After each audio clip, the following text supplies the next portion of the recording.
Our moderator is Reverend Dr. Lawrence Livingston. Reverend Dr. Lawrence Livingston is a faculty member at the University of Delaware, serving in the Associates in Arts program teaching Black Studies. He is pastor emeritus of the historic Mother African Union Church, the oldest incorporated African American congregation in the nation.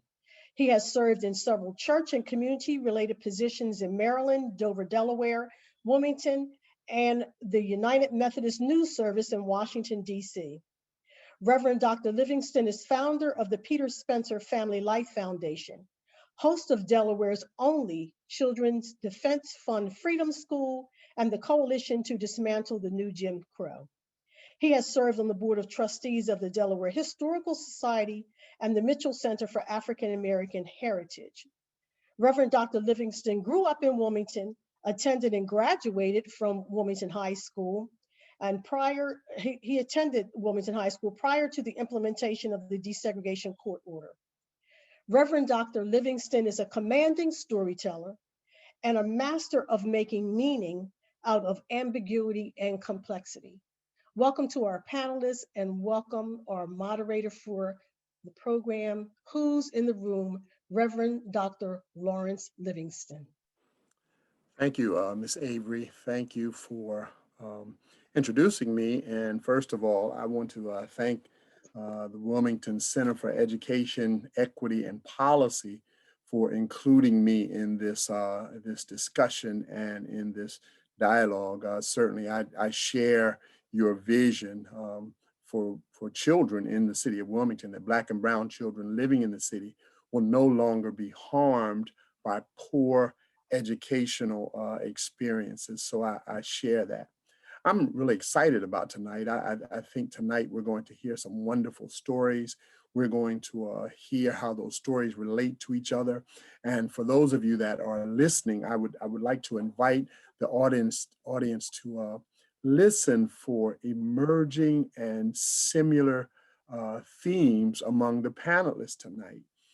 We should listen tonight with the question, as Sister Avery has already said, we should listen with the question as a backdrop: where do we go from here? Where do we go from this point in terms of looking at the education of our children who live in the city of Wilmington? I'd like to start with a question to all our panelists, and I'd like to start with Ms. Wiggins Keys. I'd like to start with her, but this question is for all the panelists. I have separate questions for each of the panelists, but this first one is for all three of you, and I want to start with Ms. Wiggins Keys. What is your experience like as a Wilmington student or a student living in the city of Wilmington? And would you share the advantages of your schooling experience growing up in Wilmington? Were there any disadvantages? I know that's three questions, but you can answer it kind of as one question. Again, let me repeat that. What was your experience like as a Wilmington student or a student living in Wilmington? And would you share the advantages of your schooling experience growing up in Wilmington? And were there any disadvantages? If we could go in the order of Ms. Wiggins Keys, and then Mr. Chukwocha, and then after that, Mr. Hayward. Okay, so my experience have been probably good and bad. I went to a lot of different schools. I didn't really just stay at one school. I went to predominantly white schools, predominantly Black and brown kids schools as well. Some of the advantages is being how can I say, a minority in the schools is people tend to help you more. But that also is a disadvantage because it feels like you're like left out. Like it feels like everybody is looking at you to be a certain person when you're not. But the schools in Wilmington really look at the Black and brown kids as ghetto, and not like going to be successful.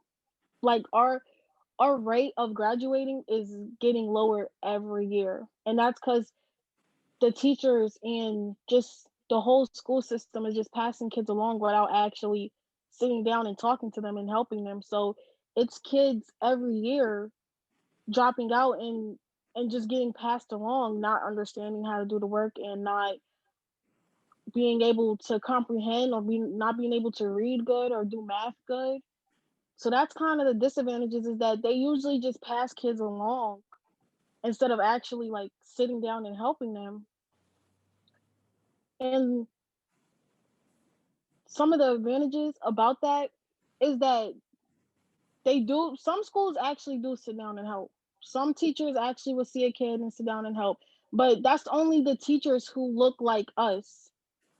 And it's not a lot of teachers in Wilmington who look like us or who's willing to help us the way that a lot of schools who get funded a lot of money would do.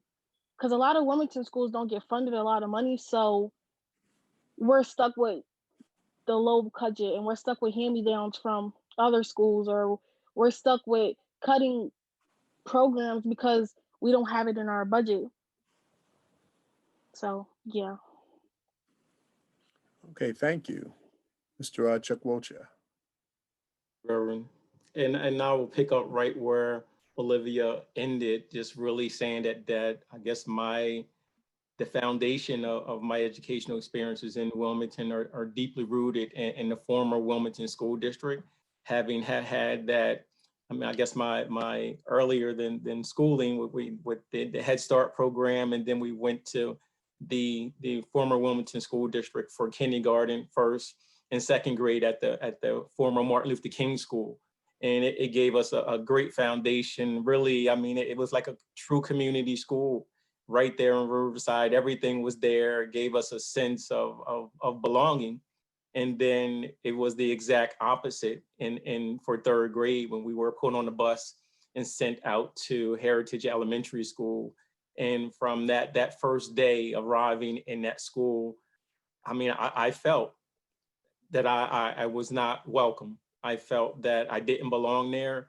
And sadly, as a social worker, years later, when I visit schools, I still feel that same way about students from the city of Wilmington when we go out to our suburban schools, like that you don't really belong there. Is that sense of it's not yours.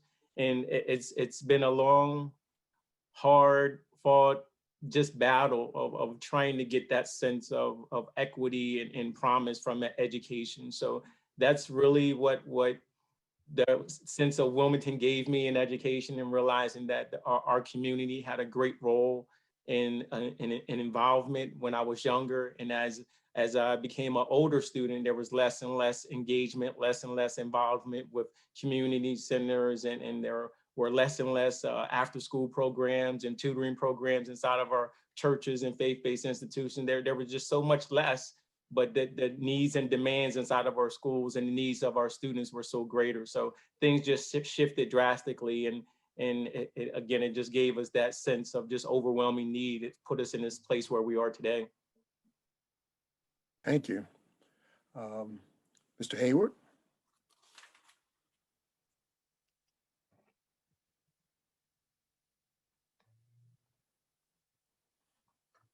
Mr. Hayward, are you there? Yep, here I am. I'm sorry. Okay. Yeah.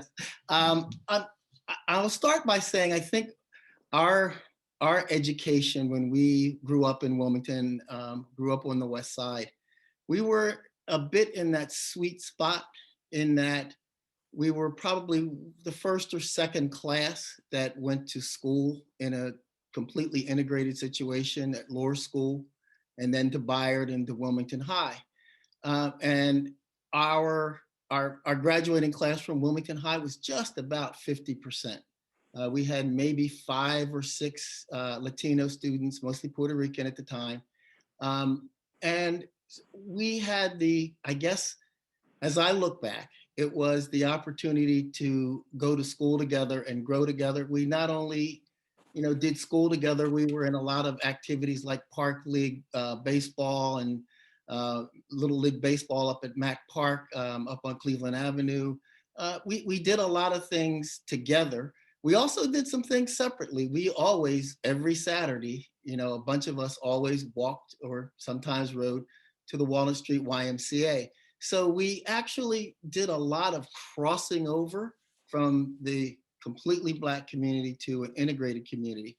But because we grew together, and we just had our 50th class reunion, and just some of the stories that folks were telling, it had an impact on all of us that I don't think we realized at the time.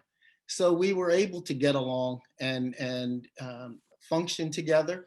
I think we did see some teachers who might have been a little skeptical about us, but we also had enough teachers who were, I guess, brought over from some of the segregated schools, and they had our best interest in mind.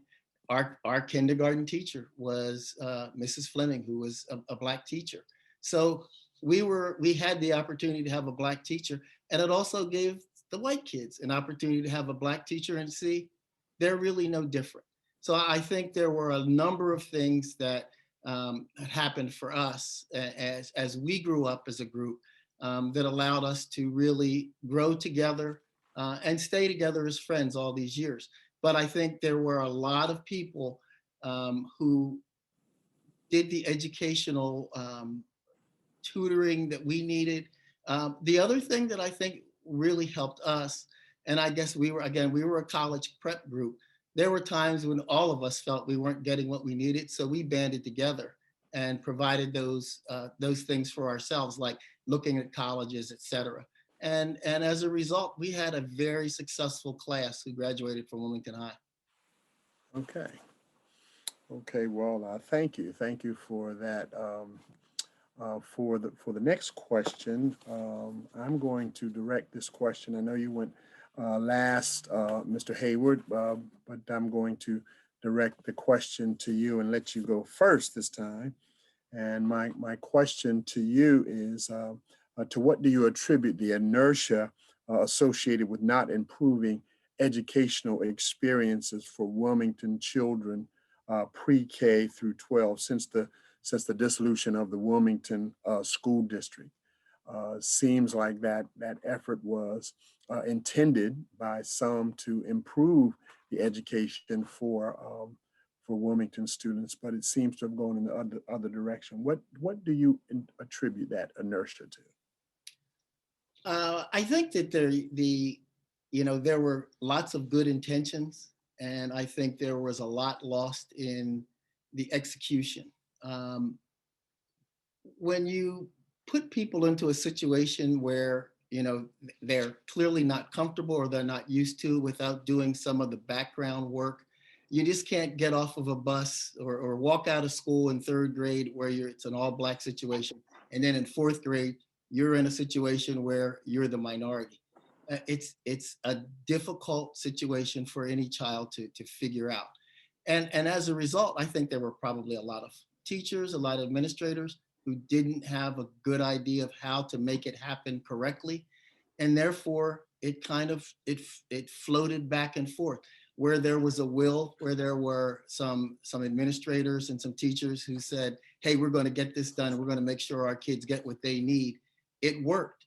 Where you didn't have a strong enough group of teachers to do that, it didn't work. And I think the inertia, if you will, was, there's the whole funding issue, and the fact that when the Wilmington public school system was basically dissolved, there's very little, I won't say no, but there was very little input from the city government on how things would happen. So they just sort of drifted. And I think there have been course corrections along the way, but none of them have really had the impact that they were intended. Okay. Okay, my next question is to Brother Namdi.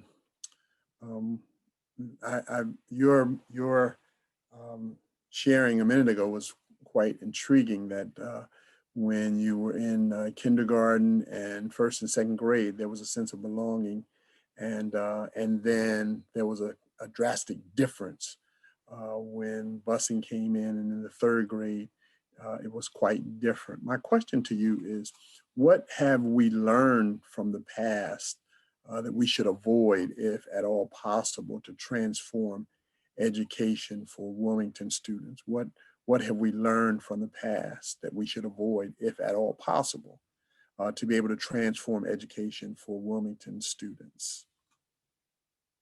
I think one of the things that we have to learn from this tragic history is that the notion or the belief that we have to go outside of our city to get a better education, that it was good for me to leave Martin Luther King in a community school where I felt loved and nurtured and developed, and put on a bus into a school where I didn't feel as loved and nurtured, and thinking that that was for not only for the best of me, but also for the other students that were originally from that community. I think that education itself, if it's in the community, we have to be able to support it in the community.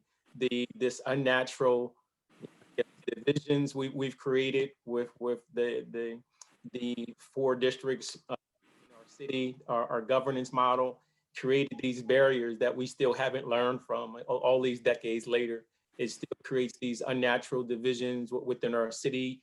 Our children, sadly, are shooting and killing one another, and because they don't know one another. They don't have the opportunity to go to school together, to commune together. And these are all unnatural boundaries that we've never learned that lesson, that this is what the divisions mean to me. This is what they mean to my community. My city is divided. Our city government, the biggest loss, I believe, just like when we lost the port, when we lost our education, our school district, it truly lost the city's voice. The city is, we have the greatest responsibility, but yet we have no input and involvement as far as our local government and the educational outcomes for our children. That's the greatest tragedy for me, and we have to learn from that and fix that. Okay, I have a kind of a follow-up question to that. I think I know the answer. I think I know the answer, but I don't want to speak for you. And my question would be, is it possible for predominantly Black schools to operate with excellence? Absolutely, absolutely, 100%. No one's not going to tell me that for kindergarten, first and second grade, the student that I was when I arrived at Heritage Elementary School, that I wasn't just as qualified and equal as every other student. Mm-hmm. And to that point, in fact, that I have a picture in my home, my mother still has it, and I was student of the week. And Mm-hmm. they were repeatedly picking students to be student of the week at Heritage Elementary School, and they weren't choosing any students from the city of Wilmington. And my father, as you know, Hicks Anderson, went there and caused a fuss, and I ended up being the first student from the city of Wilmington who was student of the week. So that shows that we were receiving a proper education, and we were just as good and diligent students as anyone else. So all we needed was the support, the love of our community, and the support and the resources to grow and develop and to meet the challenges and opportunities that were presented to us. Okay, well, thank you. Thank you. Olivia, I have a question for you. You talked about going into a setting where not only were you in the minority, but there were not many students that you could relate to. And I want to ask you the question: did you have a shared cultural bond with any of your teachers? Did you find that significant and important? And were you able to find that cultural bond with any of your teachers? How impactful was that to your education? And do you think it's important? Do you think it's important to have a bond with teachers and faculty that you relate to culturally? Yes, I feel like it's important to relate to the person who's teaching you, only because they wouldn't understand, or somebody who looks different from you might not get what you went through, because some people just have that privilege and that right. And growing up, most of the teachers that taught at my schools, they was mostly white. Like, they was mostly white teachers, and all the administrators like the dean of students or the disciplinary teacher would be Black. So they would send all the trouble kids to like a Black administrator, but all the kids who was getting taught would be a white administrator, and well, a white teacher. And teachers who are of different color would be like scared and timid to like teach other kids that was in the class about like Black history, or teach other kids in the class about Black culture, because they wouldn't understand. So they would be going off the book. So they wouldn't connect to it as much as like a Black teacher would connect to it. Mm-hmm. I probably had only about 3 Black teachers my whole school experience. And I couldn't remember them, like, the way they taught was different, the way they ran their classroom was different.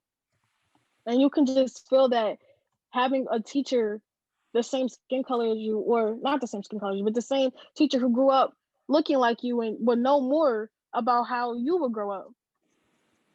And they can connect to you more like that. And I feel like that's important to have diversity in a school. So kids who are going to predominantly white schools will have a Black teacher, or white kids who goes to predominantly Black schools will have a white teacher. So they can say, okay, well, this teacher looks like me. I can connect with them. If I have a problem, I talk to them, because I feel like they will understand me more because they look like me. And kids are attracted to people who look like them, who sound like them, who look like the people who grew up like them. So a Black kid going to a predominantly white school will feel like an outcast, because they'll be like, well, it's only about 5 people in my grade that's Black. They're not really my friends. So now they're sticking out. Or a white kid go to a predominantly Black school is like, okay, well, it's like 4, 5 people who's white. They're not really my friends. Now I feel like I'm sticking out. So I do feel like diversity in school is important. I feel like it has an impact on people who doesn't have a lot of diversity in their school, because now you're adapting to something you're not used to every day. And I feel like you shouldn't have to adapt who you are to fit in. You should feel comfortable going to school being yourself, regardless if you're white going to an all Black, well, a predominantly Black school, or if you're Black going to a predominantly white school. Okay. Okay, Brother Namdi, I'm going to let you start this next round of questions, and I just want to just kind of lift up to you something you talked about, but get you to respond to the phrase social cohesion. How much do you think the schools and the school systems contribute to social cohesion in the Wilmington community, and was that disrupted?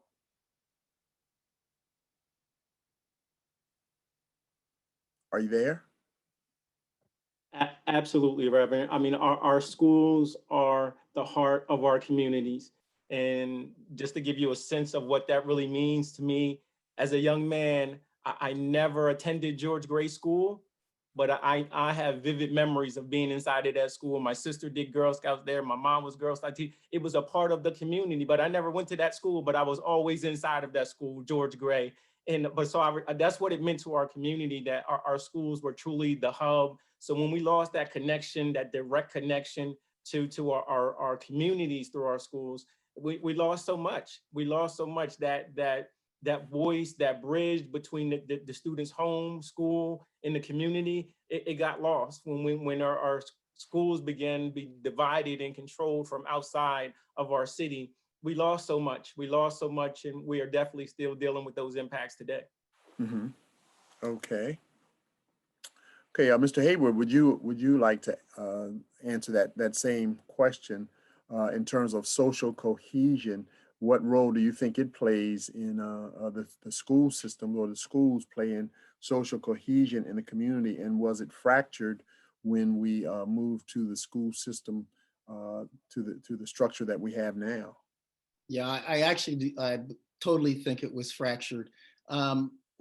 First of all, you've got kids going into a neighborhood, either direction, Black to the white neighborhood or white to the Black neighborhood, where you're not in a place that's natural to you. You're not in a place where you know the surroundings.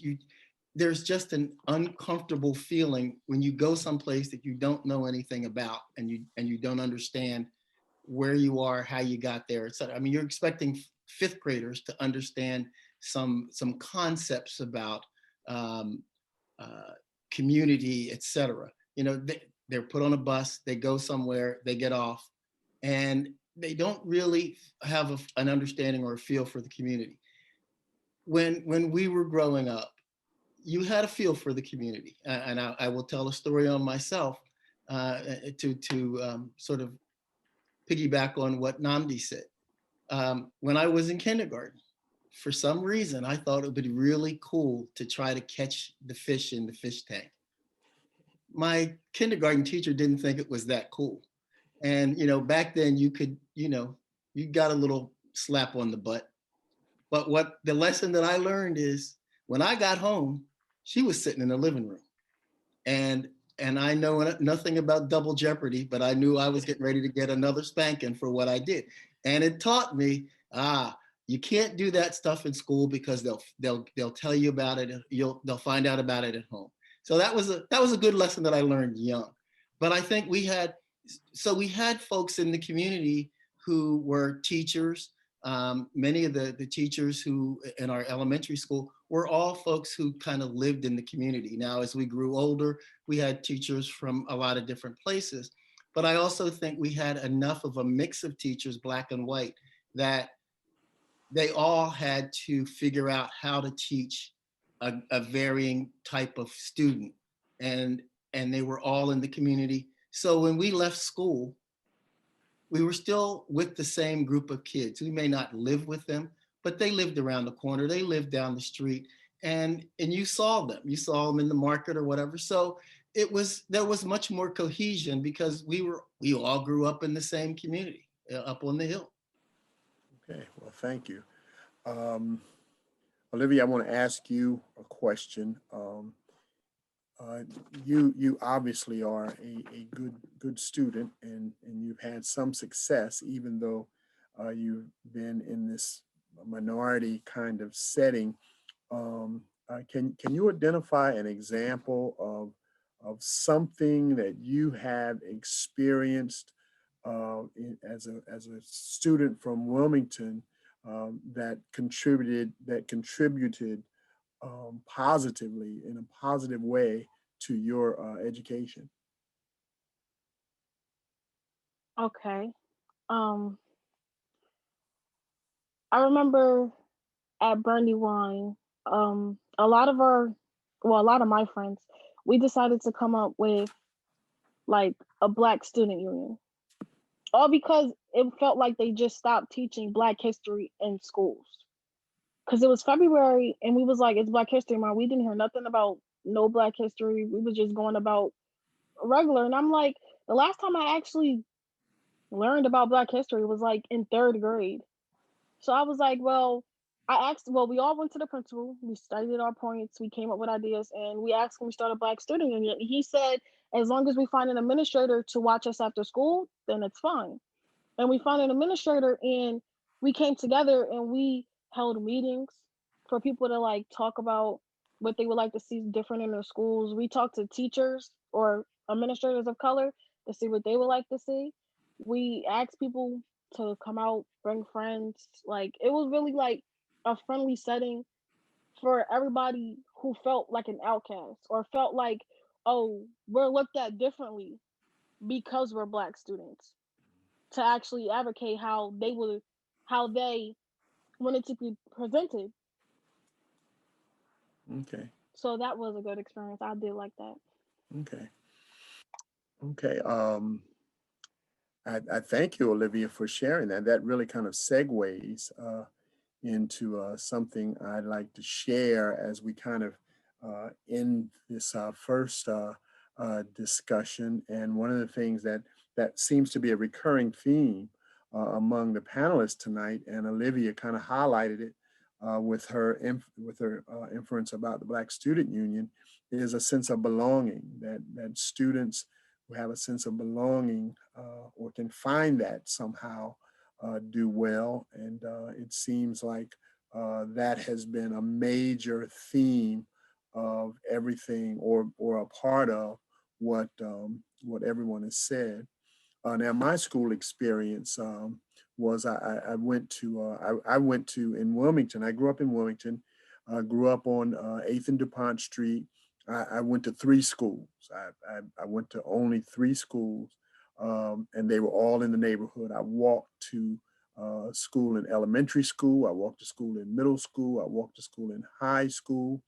And I had teachers who looked like me throughout. And for the most part, the people I went to school with in elementary school, as I think Brother Namdi alluded to, the people I went to school with in elementary school were the same people I went to school with in high school. And that was very valuable to me. And there was a very strong sense of community belonging. Now, my experience was a positive experience, and I was a pretty good student, and I think there was a high expectation among faculty and staff that we would accomplish whatever we put our minds to and whatever we worked hard enough to attain. I don't want to be cliche, but even though the Wilmington Public Schools seem to lack resources, I don't want to be cliche, but the teachers and the faculty made it up in love, and there was not one time in my growing up that I didn't think I was going to go to college. There was not one time, and no one suggested that I was not going to. Now we were broke, but those Pell Grants and other grants and things helped me to get to school. But no one said, "Oh, you're poor, you're not going to be able to go to school," or "You're black, you're not going to be able to go to school," or "Don't aspire to be an astronaut," or whatever it was that I was aspiring to be at the time.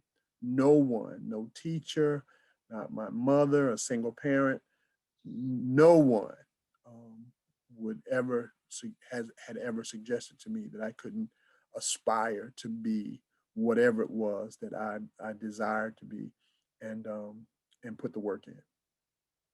I'm going to turn it over at this point to Miss Avery, and she's going to kind of introduce the next panel and lead us into the next segment. Thank you so much. I'm very engrossed in this conversation. Thank you. Let us have 3 additional voices join us. Tim Hurt of Wilmington, Delaware, is a sophomore music education major at Rowan University. Tim received his education throughout Newcastle County, including City of Wilmington Schools, Thomas Edison Charter School, P.S. DuPont Middle School, and the Choir School of Delaware, where he studied voice with Ariane Harley.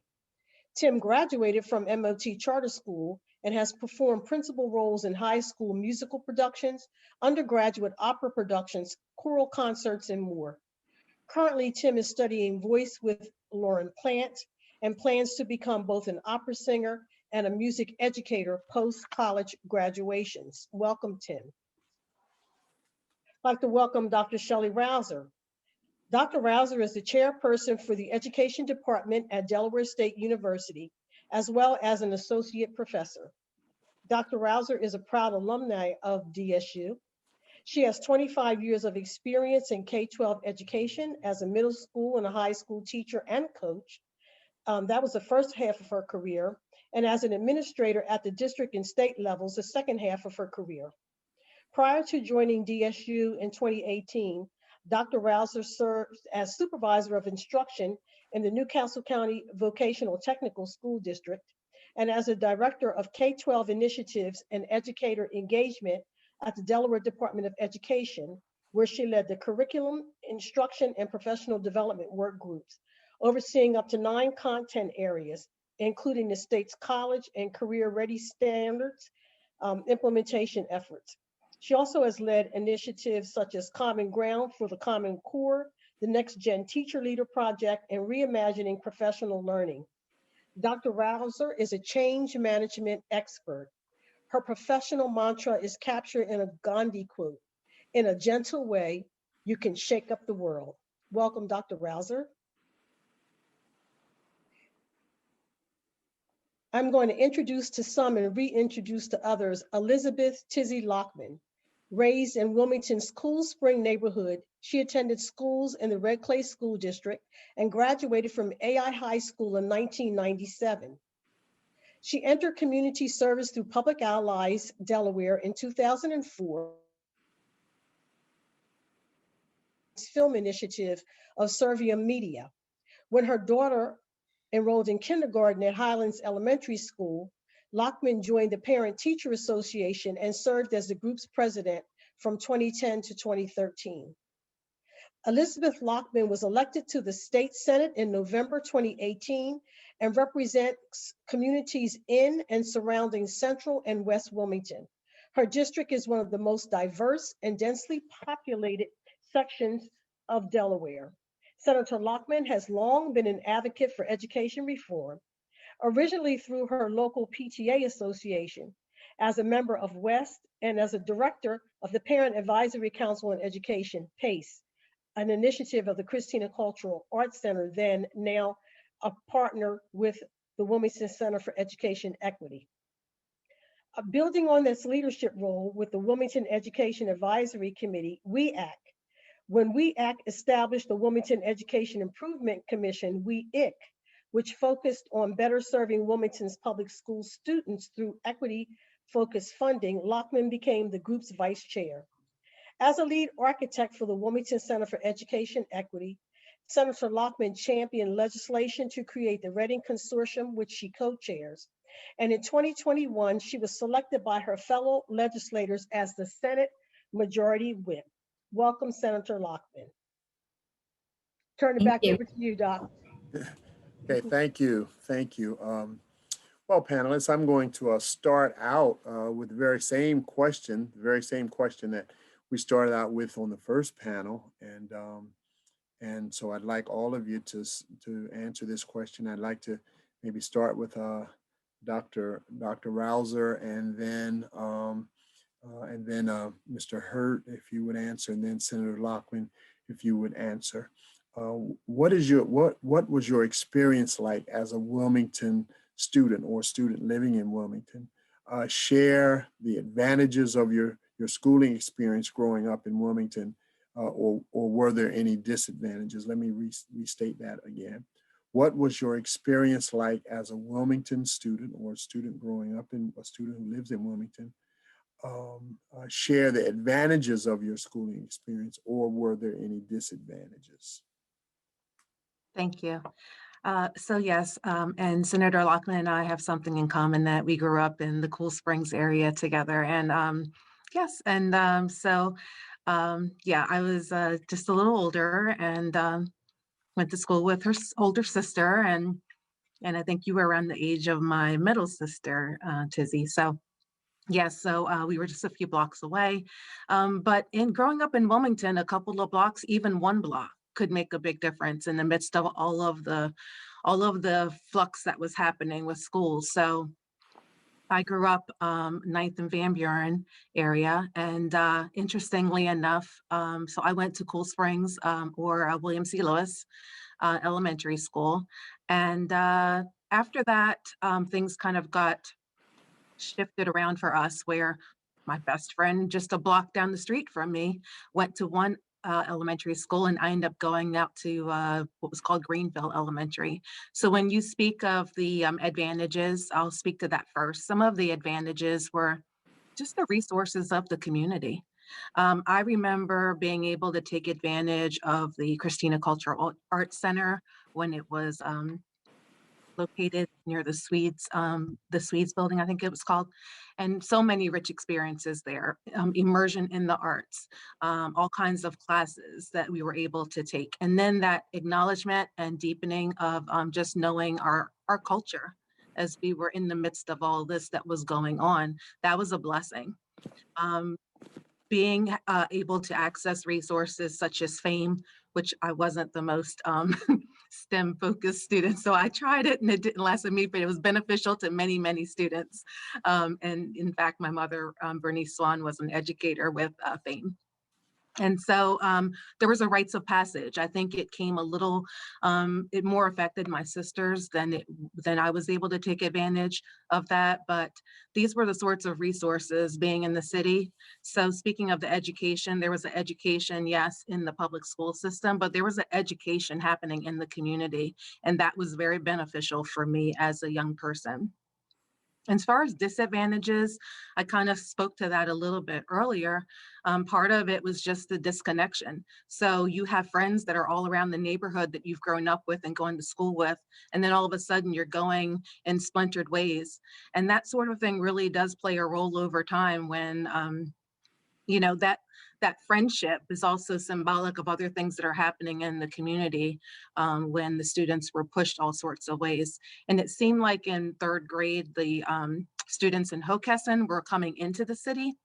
And so they had like this little experience where they came into the city for maybe 1 or 2 years. But for the city students, it became, you're going to go out into the suburbs and take that hour drive for the rest of your education. So it was like a 2-year experience for them. It was more like a 10-year experience for us to be pushed out into the city and that out of the city and into the suburbs. For me, that was HB for middle school, and I'm an AI graduate as well. Okay. I'll stop there so I give time to the Thank panel. you. Thank you, Mr. Hurd. Yes, so I had actually been blessed to be surrounded by Black professionals for the most of my childhood. At Thomas Edison, most of my classmates were Black, and my teachers were Black as well. So that advantage was just that, having teachers that look like me. I think I've never felt a moment, like you said, Reverend Dr. Livingston, where you felt like you weren't going to go to college because you were Black or because you were poor. I never had a moment like that also. So I went to Thomas Edison from kindergarten to second grade. So those feelings kind of switched once I started going to a school in Christina School District where I became the minority. And it was a little different. I think the biggest thing was just like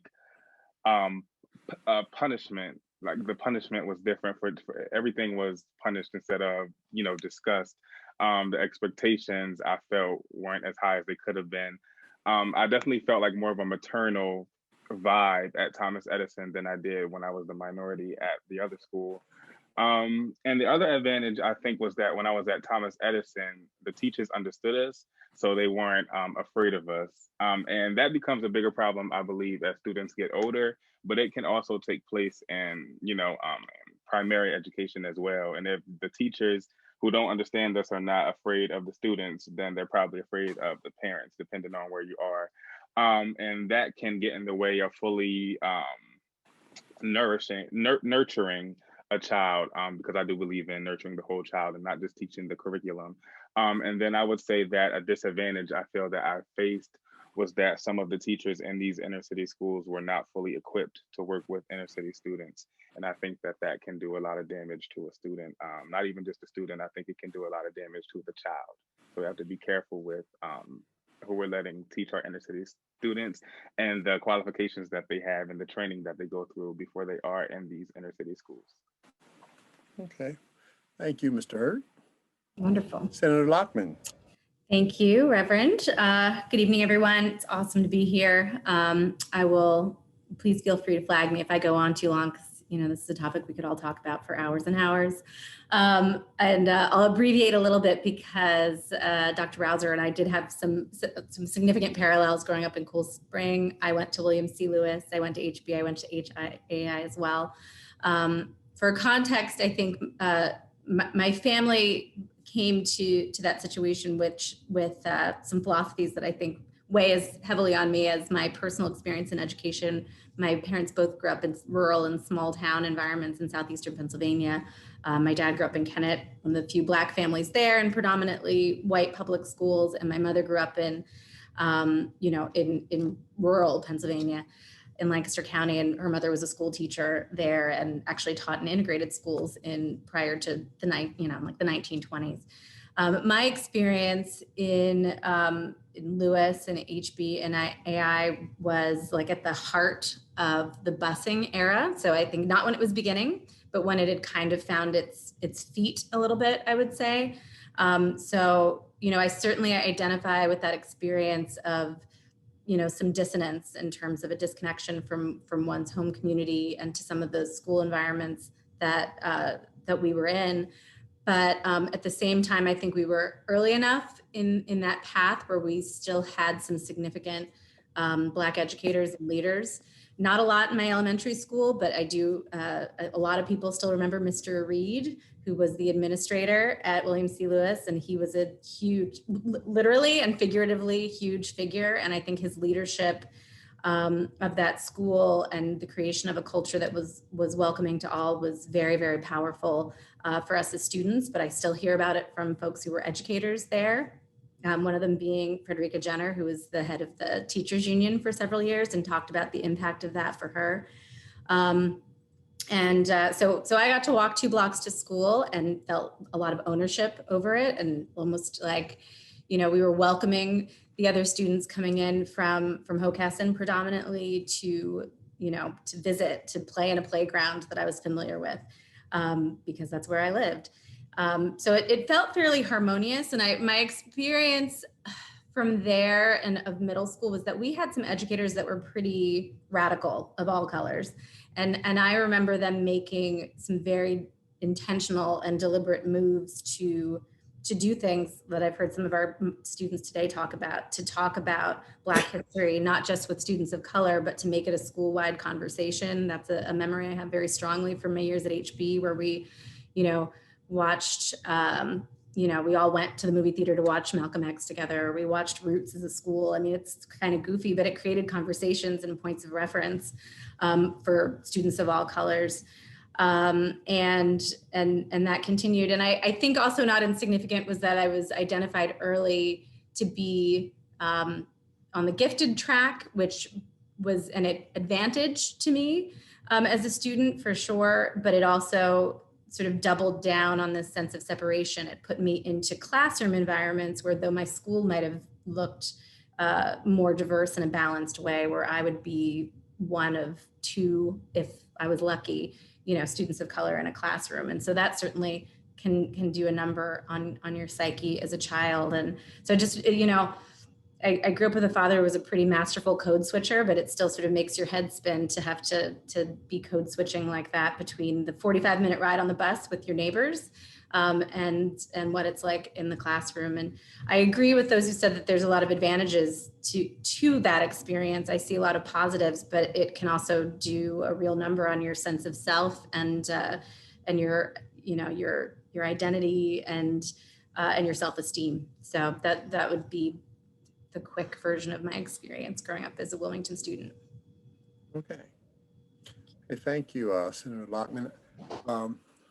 Dr. Rouser, I'm going to let you go first on this next series of questions. And the question I have for you is, if there were no barriers or no financial limitations, and if the political will were intact, describe the ideal approach to education for Wilmington students, pre-K through 12. If there were no financial barriers, if political will was in place, give us your ideal approach to education for Wilmington students, pre-K through 12. Wow, that's a big question. It's a very big question. Well, I'll start with this. I'll start with that experience in Wilmington and what should not happen and what I fear may still be happening to some degree. So when I spoke of that my experience being a student in Wilmington, unfortunately, for most of my friends, going into schools outside of Wilmington for them meant that a lot of them were on a bus away from their homes, 45 minutes away, only to go from classes where they could be, where they were in, classes alongside everyone else and in a system that was honoring their abilities, to many of my friends ending up in general education classes and even special education classes. So I think that it's important. One condition in schools needs to be that our children's fate as far as their education cannot be determined by their zip code. And these kind of school within a school scenarios that I can say were real. Senator Lockman, when you talked about being one of two in a classroom, if you were lucky, that was my experience too. And my mother as an educator fought. And I remember conversations where her friends were talking about how they could keep their children out of special education classes in the midst of all this. So these falsities that happen in schools for our children have to come to an end, where there are these, I call them school within a school, where we have the guise of being desegregated, but yet students are placed in classes that are not helping them reach their potential. So one condition is that has to come to a screeching halt. I feel very passionately about that. And unfortunately, I can say in some of my visits, I've still seen pockets of this in recent years, where you see hallways that look very different from one another in a school. That has to end. Other conditions, well, there is much work that is underway and much work still to be done when it comes to culturally responsive, having culturally responsive, culturally proficient educators. This is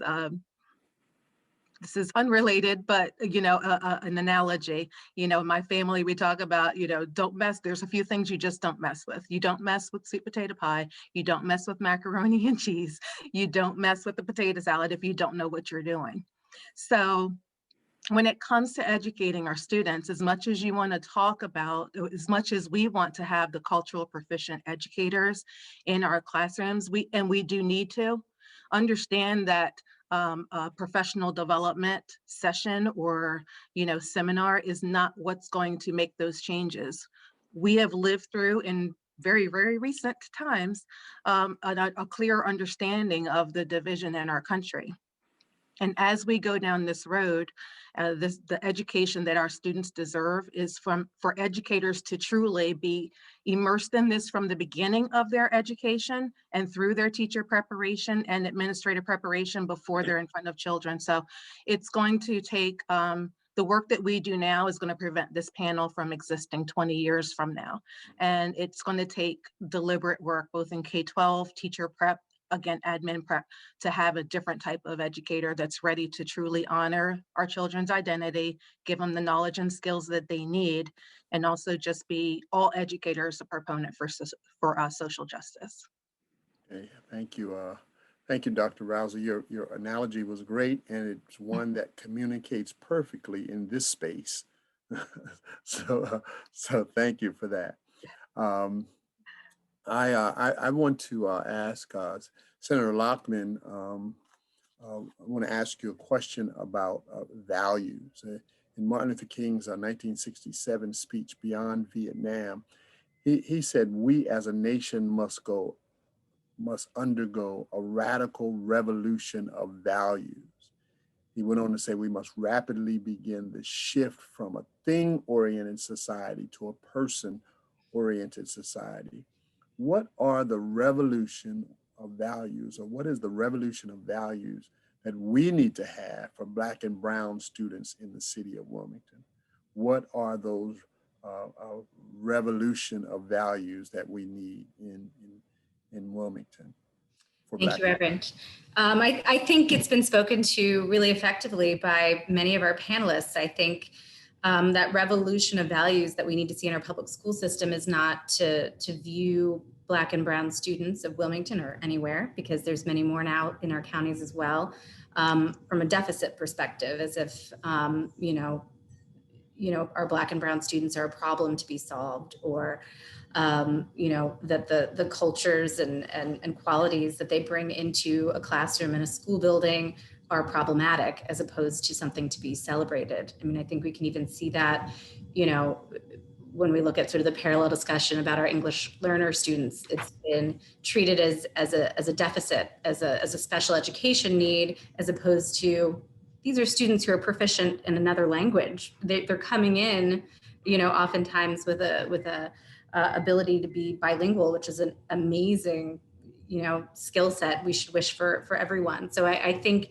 it's you know, a culture of valuing everyone and the differences that they bring, but really understanding that for our Black and Brown students, there's been serious damage done, you know, for generations, and not recognizing that, and that structures and a lot of the values around, you know, discipline and what's our definition of excellence and greatness have been designed in a way that persistently disadvantages those students. So I think we really need the opportunity to reflect and engage and respect, particularly what our Black and Brown students and the communities and families that they're bringing with them have to offer our school environments, and that, you know, that they should be celebrated, nurtured, welcomed, invited to decision-making tables, because their point of view is valuable and necessary in order to create a school system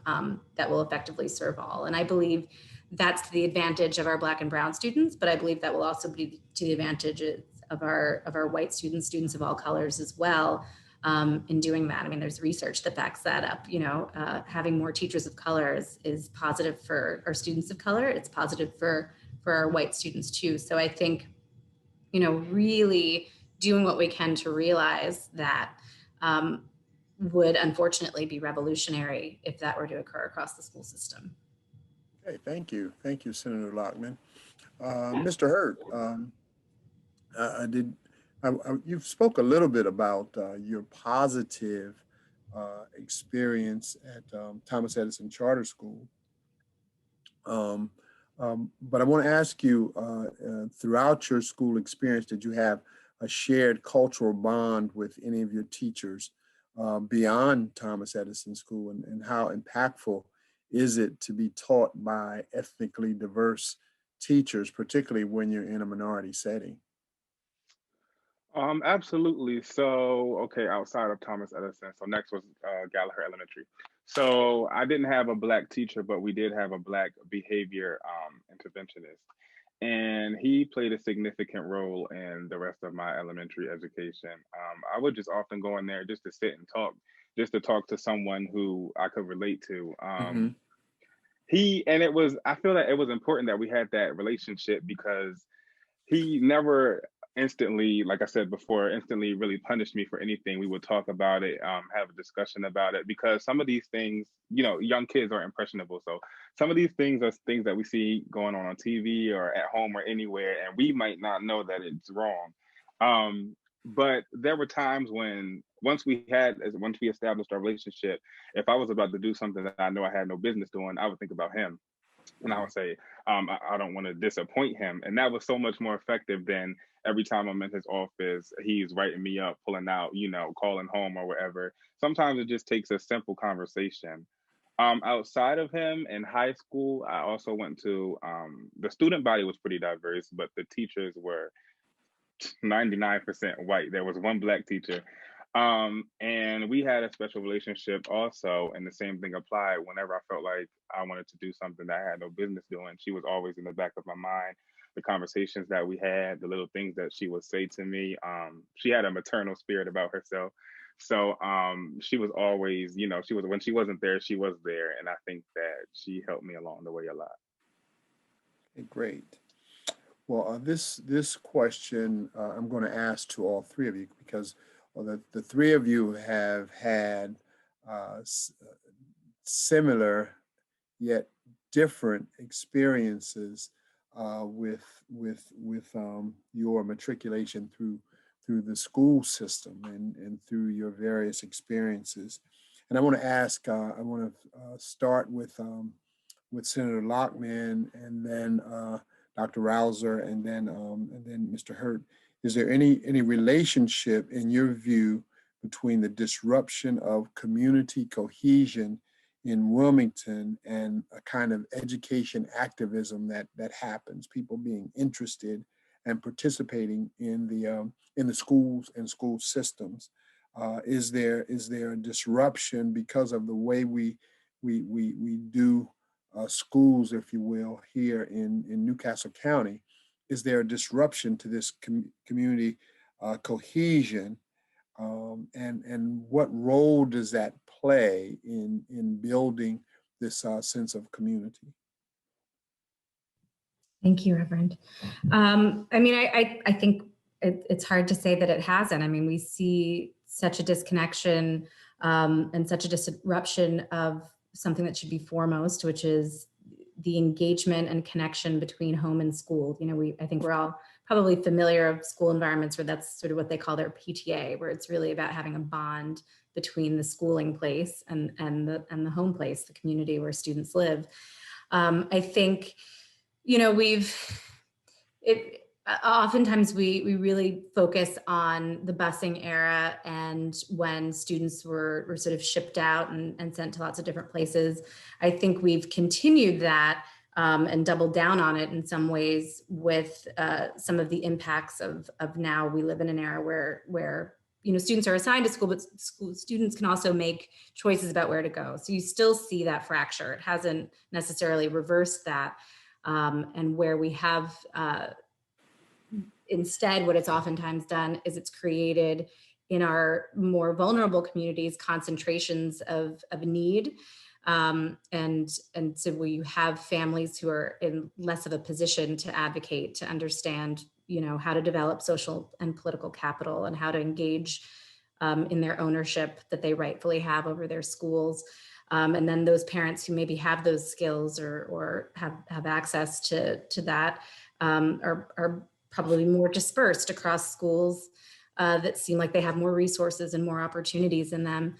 So I think there's so many different ways that policies over the last 40 plus years have in different ways reinforced a separation in that way. And I think it's really concerning. I think when we encourage, you know, that concentration of need in particular, we are encouraging folks with a certain level of wherewithal to leave communities that they might otherwise have stayed in, whether school-based and even in terms of where they live.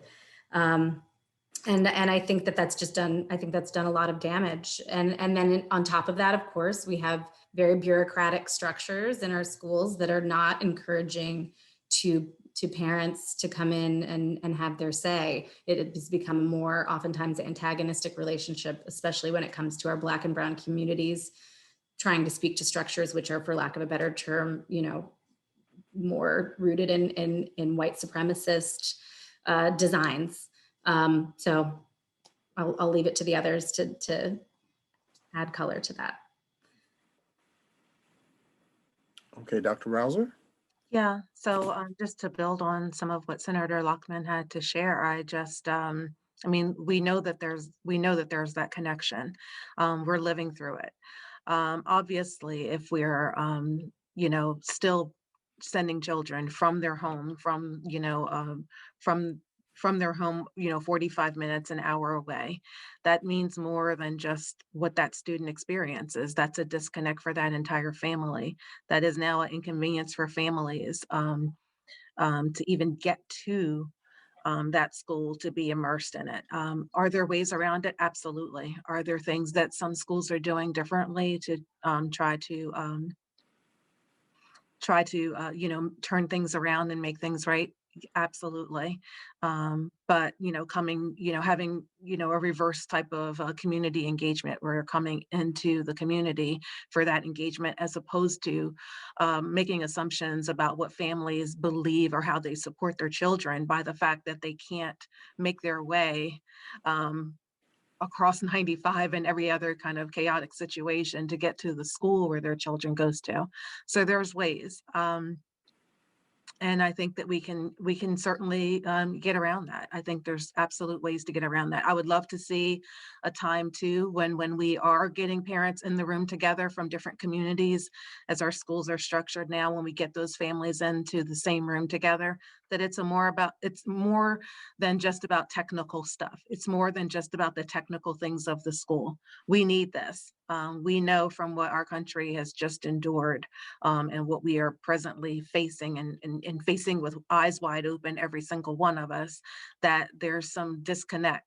And when we get families in the room together, the conversations can't be technical, and then we expect to have societal transformation. So I would love to see parent organizations talking about real things.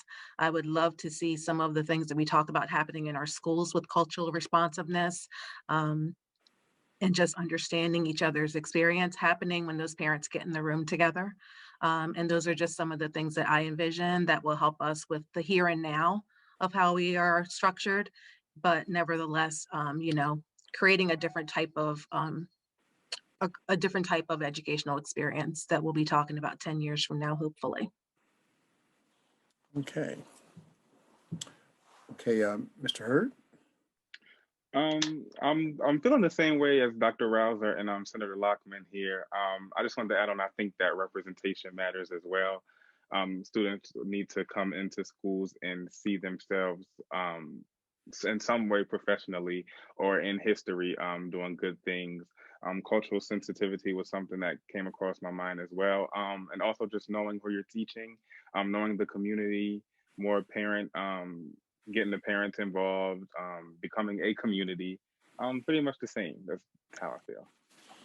Okay, for the final question, and after this, I'm going to give this one to all three of you as well. It's a beach ball type question.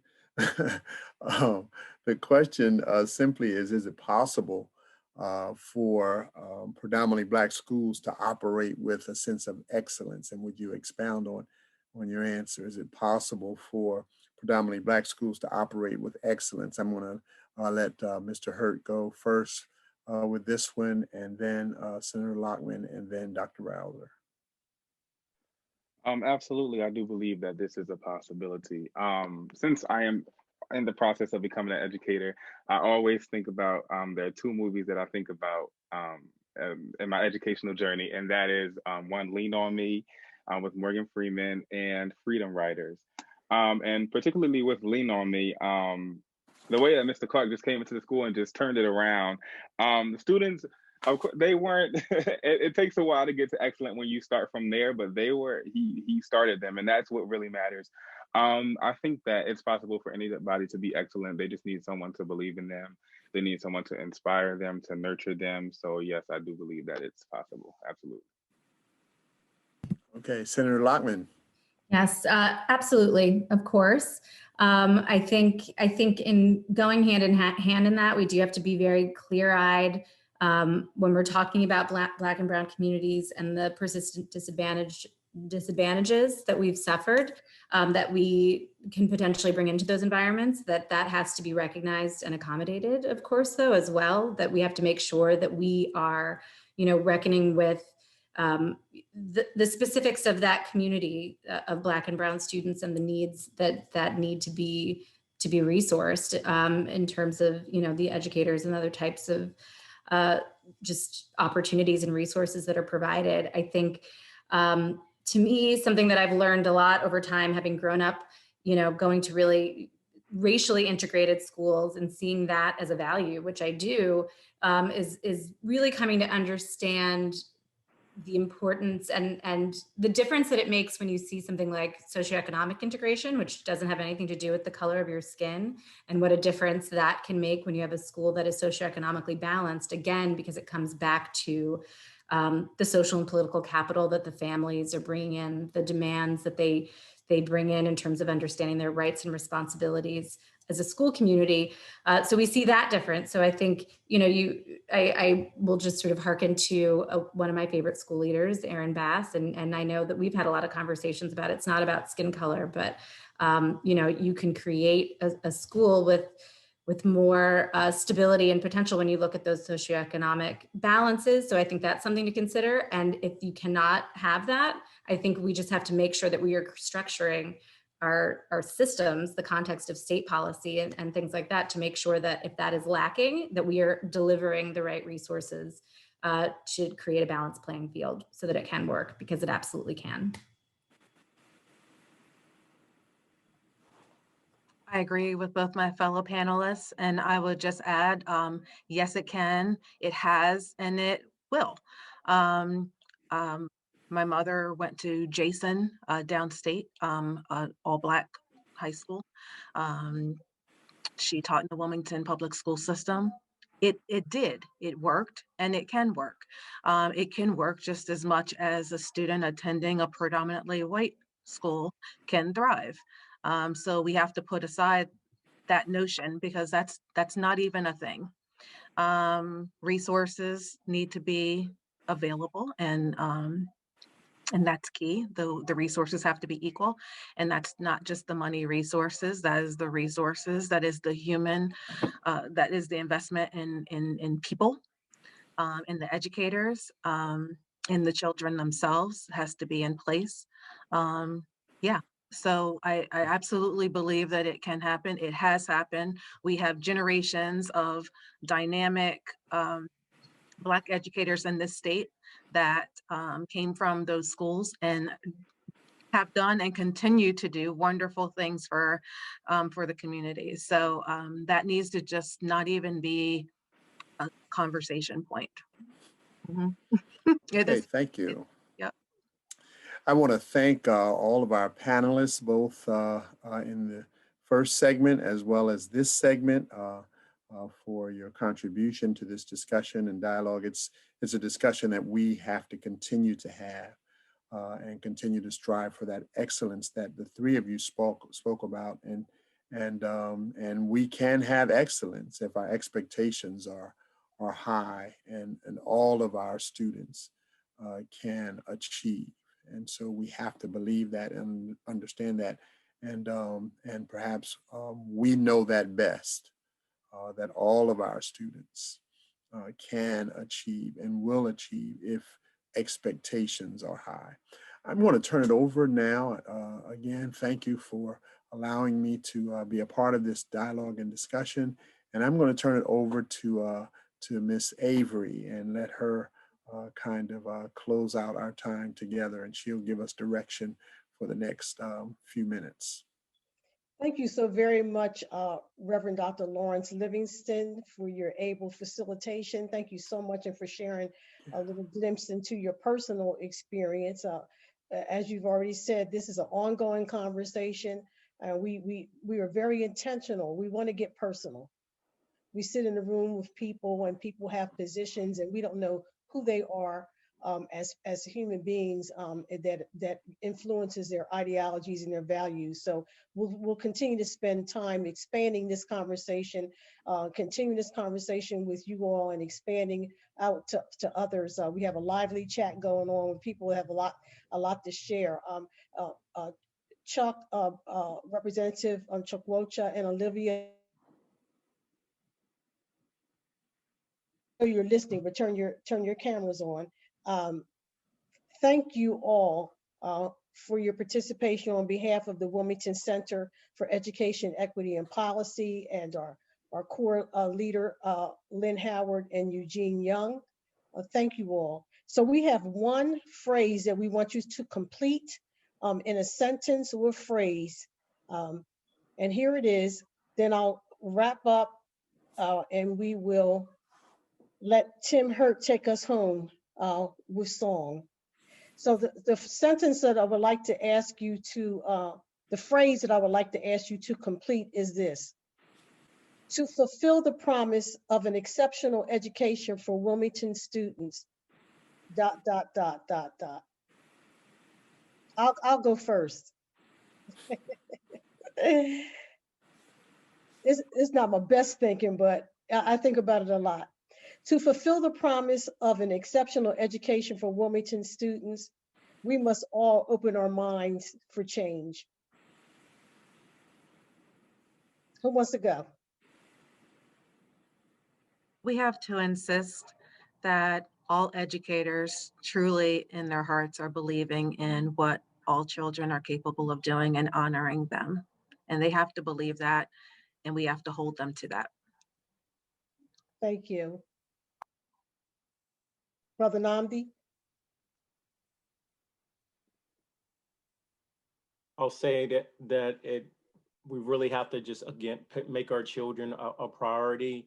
And then looking at the governance of the schools for our city, we have to find a way that changes it into one that includes our local city government so that they become invested partners in the educational outcomes for our children. Thank you. Senator Loughlin. I'd say, and I'm good at run-on sentences. They never taught me not to do that. To fulfill the promise of an exceptional education, I think we have to recognize that our schools are engines of democracy, and accordingly, we have to empower our students and their communities to act as the full citizens of our school system that they are. Thank you. Tim, Mr. Hurt. I said to fulfill the promise of an exceptional education for Wilmington students, we must look beyond the curriculum and nurture the whole child, not just the student. Thank you. Mr. Hurt, someday, some students are going to be calling you Mr. Hurt. Absolutely. We got a teacher, y'all. Everybody clap. Miss Wiggins. I feel like that we need to have more diversity in the staff for the schools, and to be open to hear from the students as well, not just make decisions, not just the adults making decisions, but actually getting some diverse students to come in and discuss what they want to see in their schools, because it is all about our schools. Thank you. Mr. Hayward. Yeah, I would say that we have to make a commitment up and down the line, from the neighborhoods to the educators, all the way up to the governor, so that the resources are there, number one, empower families to be a part of that educational program, empower the students, as we've talked about a little bit here. And as Mr. Hertz said, and this is the thing I was going to say, we've talked a lot about education. The other thing that has been cut so much are some of those extracurricular and activities where kids get a chance to work with teachers in a different setting. And I think that is a very powerful thing for helping students and teachers come together. Thank you. Thank you. Lots of good achievable vision. Reverend Dr. Lawrence Livingston will give you the last word. I think we have to have that commitment as well with what Mr. Hayward said. But I think one of the things that we're missing in our Black and Brown communities is we need to promote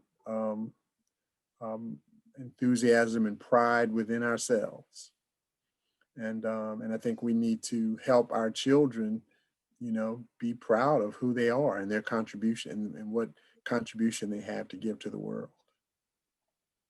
Thank you. Thank you. Thank you, everyone. Please visit www.wilmingtoncenterforequity.com. It's in the chat. If one of our chat moderators can put it in the chat again, I'd appreciate it. On the site, there is a Get Involved form. There's information about the history of the Wilmington Center, as well as some resources. If you complete the Get Involved form, then we'll be able to communicate with you in an ongoing way. We are about to launch a community organizing and education training. The information will be on our website in the sign-ups.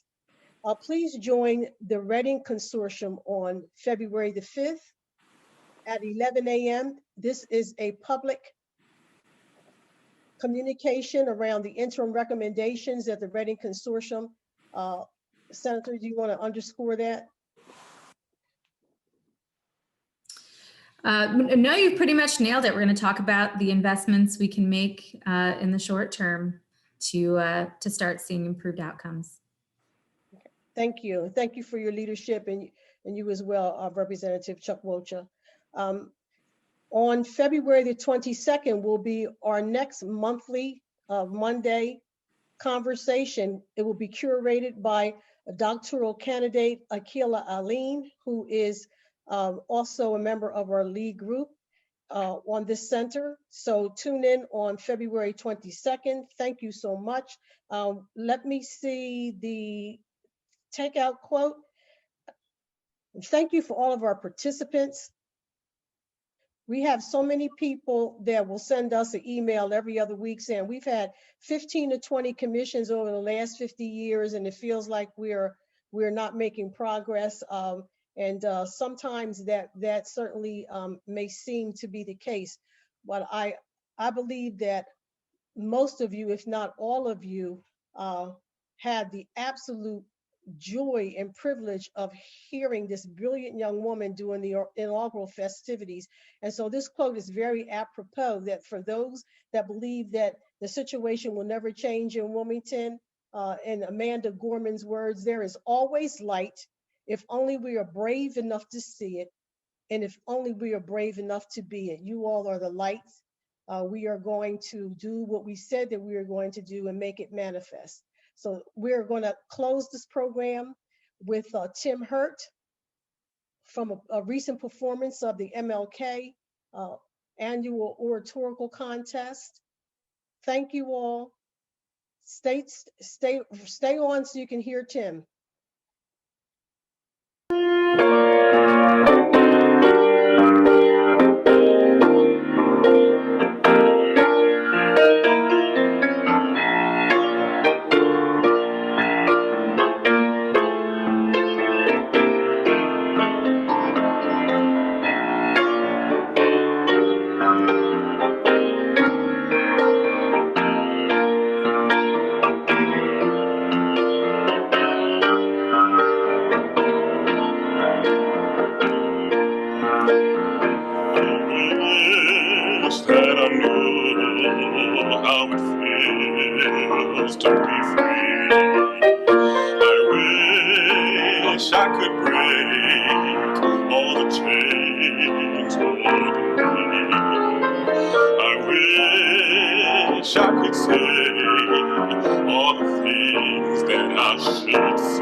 Yay! Woo! Powerful. Thank you. He's gonna be famous, y'all. He's gonna be famous. Okay, thank you, everybody. We still, oh, the people stayed to listen to you, Tim. Yes, they did. Thank you. Thank And you. you see, I'm You guys did teasing an extra awesome hard. job. Thank you. Have a great evening. Yeah, have And a we great want night, to thank everybody. Flux Fantastic. Creative Consulting, our navigators, behind the scenes, Jonathan Whitney and Liza. That's what I, thank you, everybody. Night. Thank you. Thank you. Thank you for having me.